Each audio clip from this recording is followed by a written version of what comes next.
जब किसी भी चौपाई का उदाहरण या उदाहरण देते हैं तो लोग थोड़े से उसको लिए कॉन्शियस होते हैं कि आपस में जब विचार करते हैं तो पूरी रामचरितमानस पढ़ोगे तो निकल के करके आएगा कि हर इच्छा, ध्यान दीजिएगा, हर इच्छा भावी बलवाना। जब प्रभु की इच्छा होती तो आपका भाग्य बलवान हो जाता है। और जैसे हृदय विचारत सम्मुख हो जाना, ऐसा शंकर कहते हैं, हृदय में विचार कर रहे हैं, ठीक है, हर इच्छा भावी बलवाना। प्रभु की इच्छा होती है कि आपका कार्य हो तो आपका भाग्य प्रबल हो जाता है। और जब भाग्य प्रबल हो जाता है तो कर्म ऑटोमेटिक बनने लगता है, कर्म ऑटोमेटिक बनने। तो जब प्रभु की इच्छा होती, सत्य वही है कि हुई है सोई, वहाँ कर्म भी खत्म है, भाग्य भी खत्म। तो जान लीजिएगा, प्रभु की इच्छा बन गई, जब नी के दिन आई हैं बनत न लगी हैं वे।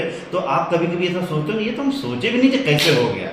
हरि की इच्छा में वो ताकत है। जब हरि की इच्छा होती है आपका भाग्य प्रबल हो जाता है। जब आपका भाग्य प्रबल हो जाता है आप उस हिसाब से कर्म के डायरेक्शन में ऑटोमेटिक बढ़ जाते हैं।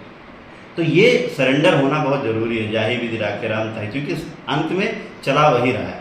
कभी कभी हम हमारा बुद्धि प्रधान हो जाते हैं, विवेक प्रधान नहीं हो पाते, बुद्धि प्रधान हो जाते हैं। अरे हम कैसे नहीं?